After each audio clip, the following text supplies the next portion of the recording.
started here. Hi, everybody. I'm Monique Scott, Director of Museum Studies here, and an anthropologist by training. So I'm excited to talk to you today about exhibiting the African imaginary. Have you ever thought about what comes to mind when you imagine Africa? I'm speaking to you non-Africans in the room in particular. What do you imagine when you imagine Africa? And of course, Africa is a real place. It's not only a real place, it's real places, a diversity of experiences, 53 countries, more than 1 million people, more than 1,000 languages spoken, thousands and thousands of years of history and art and culture and politics, philosophy, literature. Yet, what do many non-Africans imagine when they imagine Africa? So, this is an exhibition from the Penn Museum temporary exhibit called Imagine Africa.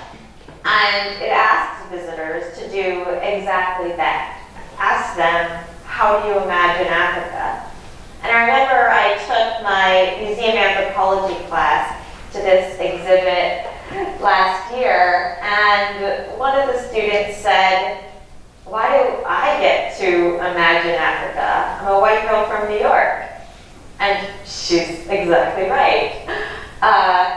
However, there are still circulating in popular culture this idea of a monolithic Africa, an imaginary Africa. How many times have people said, I'm traveling to Africa, or I just came from Africa? Where did you go? It's really interesting how this enormous and complicated continent has become reduced. And I think as an anthropologist and as a Black woman, I had to reconcile my own deeply held imaginings of the African continent and my discipline, the discipline of anthropology's own deeply held imaginings of the African continent, which often is Africa as static, as primitive, as unevolved. And I deeply believe that museum representations of Africa matter, and I believe that representations of Black bodies matter because Black lives matter. And as long as Blackness and Black people are devalued and bestialized, whether it's in anthropology, in museums, in popular culture, or on the streets of Ferguson, I have to think about where that comes from and how anthropology has helped construct that idea of Blackness, a racial hierarchy with Blackness on the bottom. And I have to think about how anthropology and museums can help deconstruct that idea. So what happens in museums? Museums often, perhaps by necessity, communicate an imaginary Africa to its publics. By nature of this rather reductive or synecdochic landscape of dioramas. I worked at the American Museum of Natural History for 10 great years, and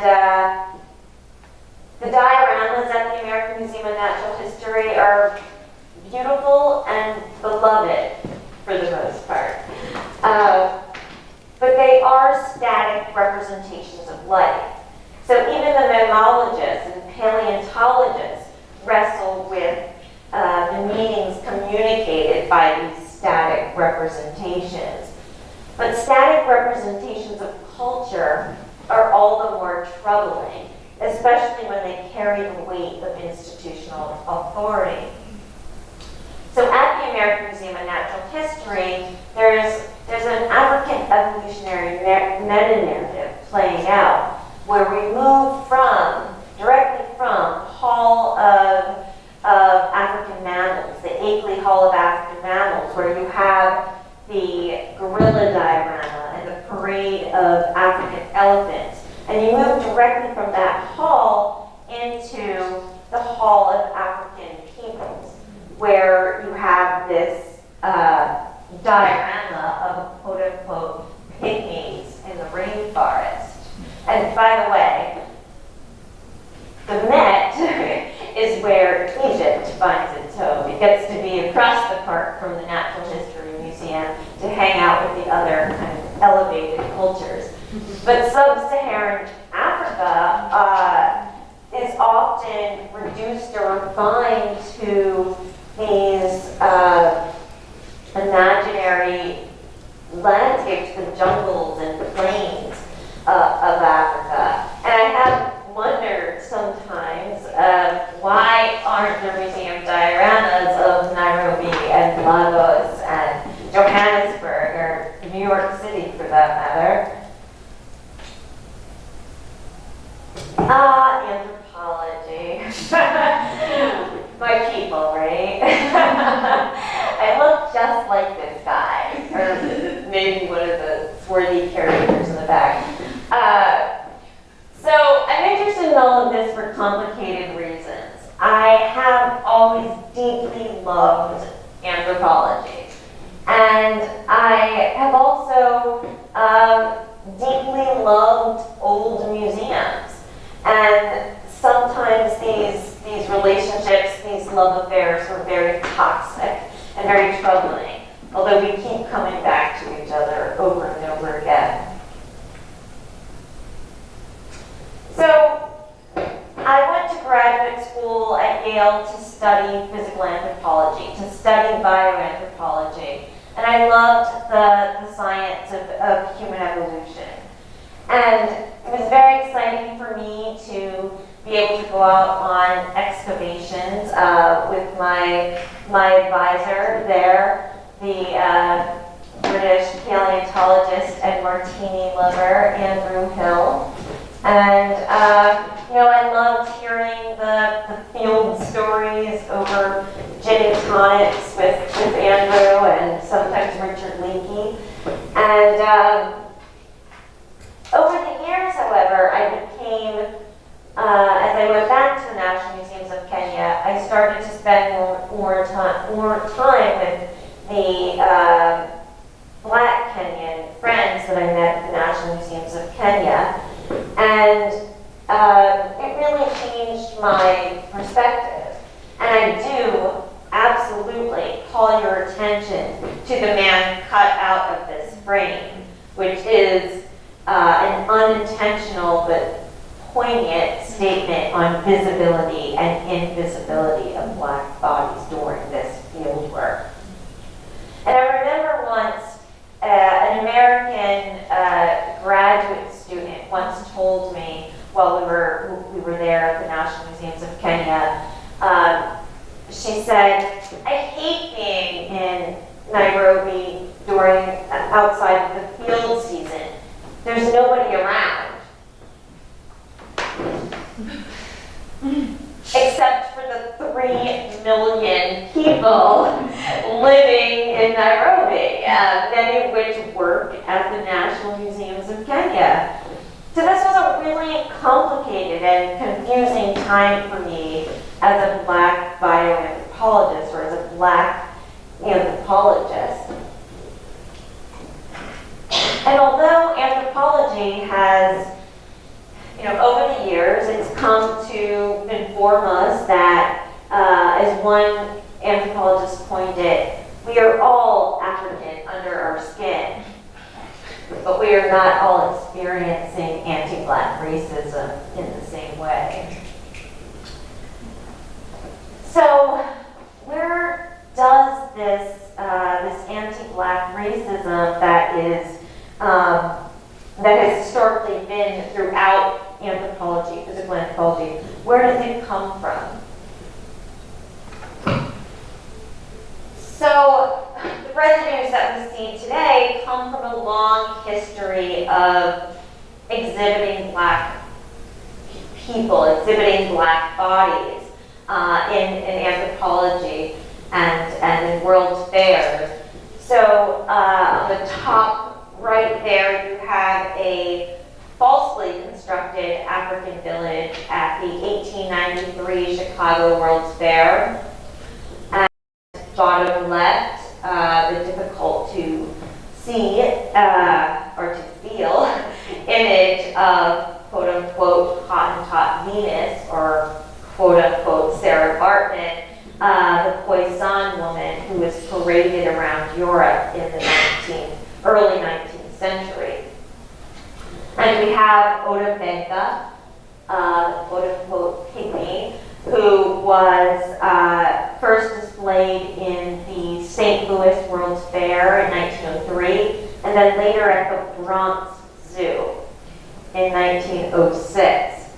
Throughout this long history, it's as if these black individuals were performing race to accommodate a Western ontological quest, representing the iconic primitive or counter to the civilized European present.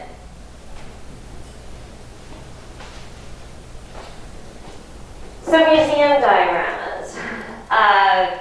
So this is an image from the American Museum of Natural History, and over the years I started to become really interested and concerned with how visitors to the American Museum of Natural History were interpreting African origins displays such as this. So I would eavesdrop on visitors during lunch breaks while I was working in labs over the summer. And in front of this diorama, which is a diorama of Homo ergaster, a species that lived in Africa more than 1 million years ago, and it's a couple carving meat and warding off imposing scavengers on the savannah. And I overheard a provocative conversation between a white mother and her son. And the son, he asked his mother, "Mom, why don't we look like that anymore?" And the mom thought for a moment and then succinctly responded, "Because we left Africa."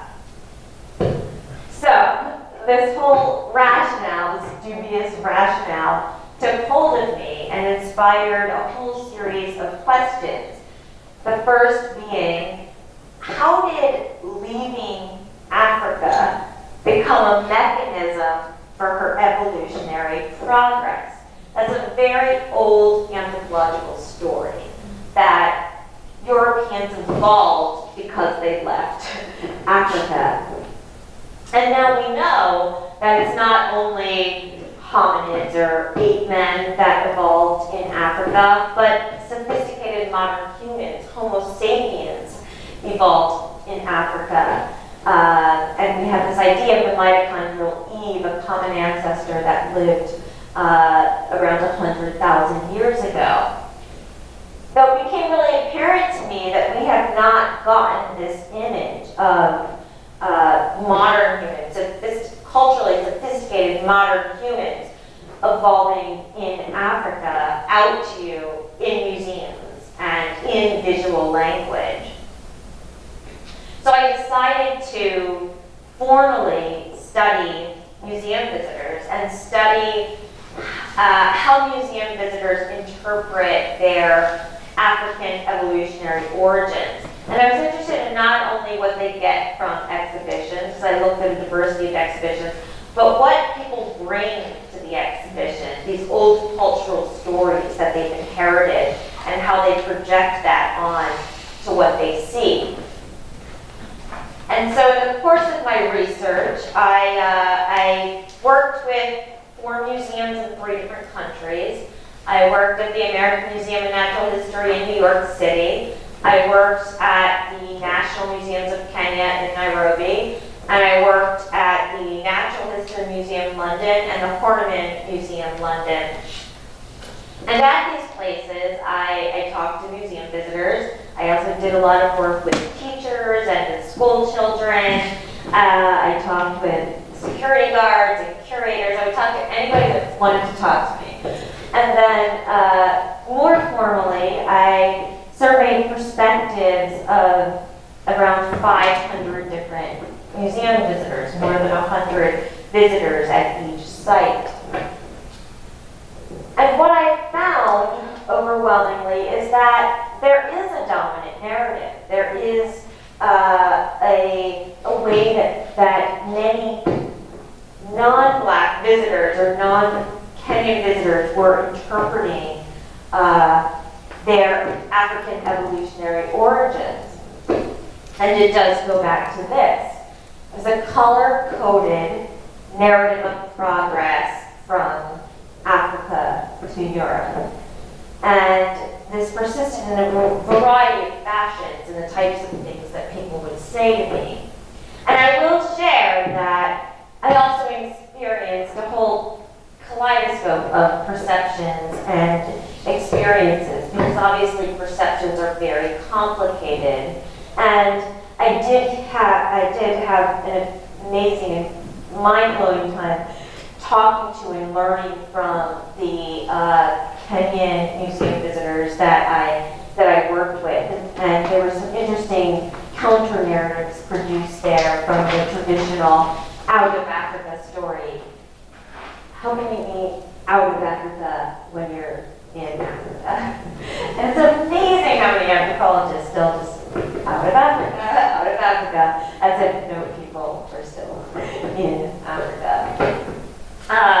So again, as I mentioned, this sort of thing is the dominant narrative. So on the left you have an image from 1868 from the influential American polygenist Not Glidden, who created this sort of scale of progress. And you'll note that the quote-unquote Negro jaw in the middle is artificially extended. And on the right here, we have an image from the Natural History Museum of London that I took for my research there, presumably the beginning and the end. So it was very disconcerting to see that these images have been so recycled over the years that they kind of became deeply entrenched in the popular imagination. So through anthropological discourse, which emphasizes evolution out of Africa, I think being the cradle of humanity has become sort of a double-edged sword. So it's the continent from which we arose and eventually escaped. And it's almost like Africa is would be the cradle of humanity, but Europe is the finishing school. I was very proud I came up with that. So moving away a bit, I mean, I realized because this was so powerful, it was deeply hurtful and troubling from the discipline that I love, that I wanted to go into museums and try to create new stories. So that's why I worked at the American Museum of Natural History for 10 years doing anthropological education.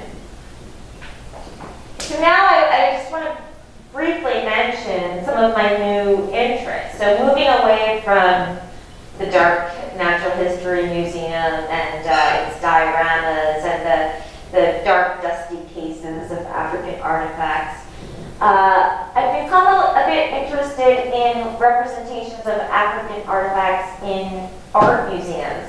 This is an image from the Philadelphia Museum of Art's Creative Africa exhibition from last summer, which I was pleased to work with.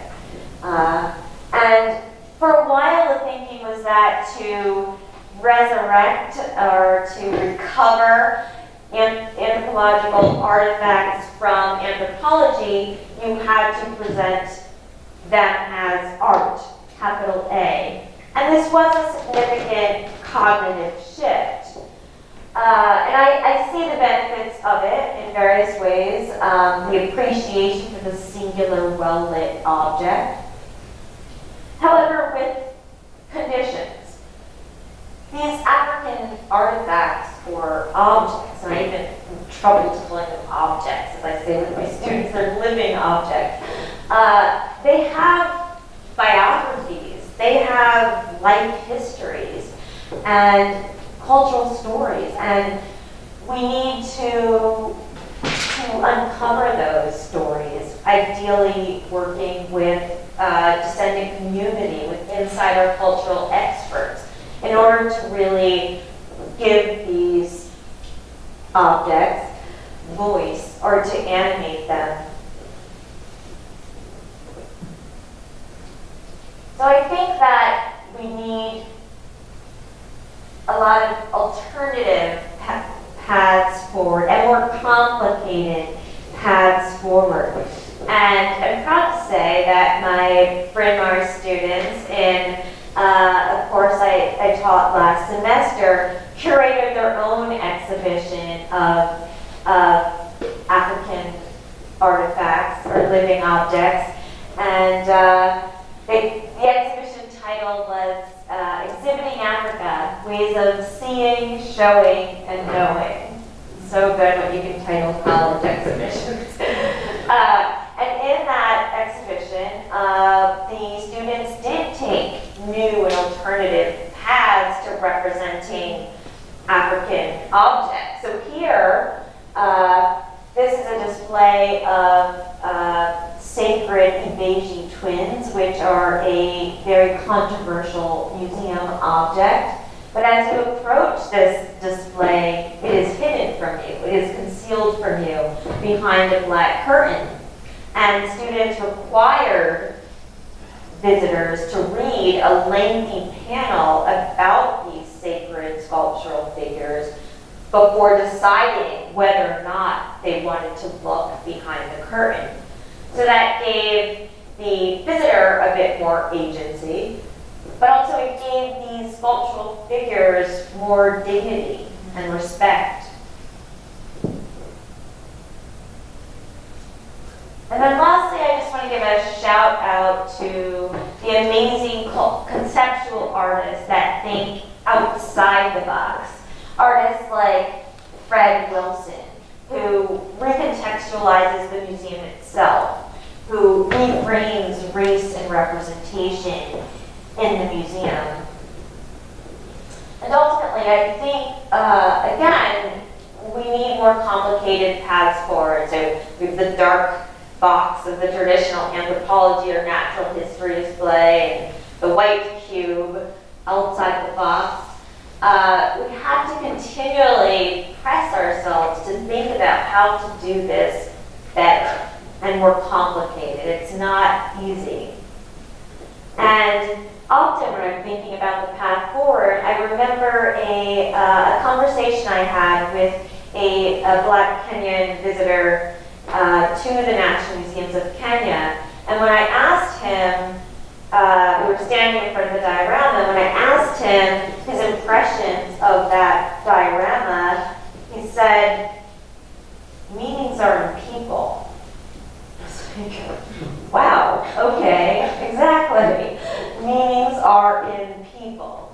Meanings not in the diorama, meanings are in people. So that really struck me and stayed with me. And so I realized that in order to undo these historical anthropological stories that devalue blackness and black people, we have to undo not only what are in exhibitions, but what are in our own minds.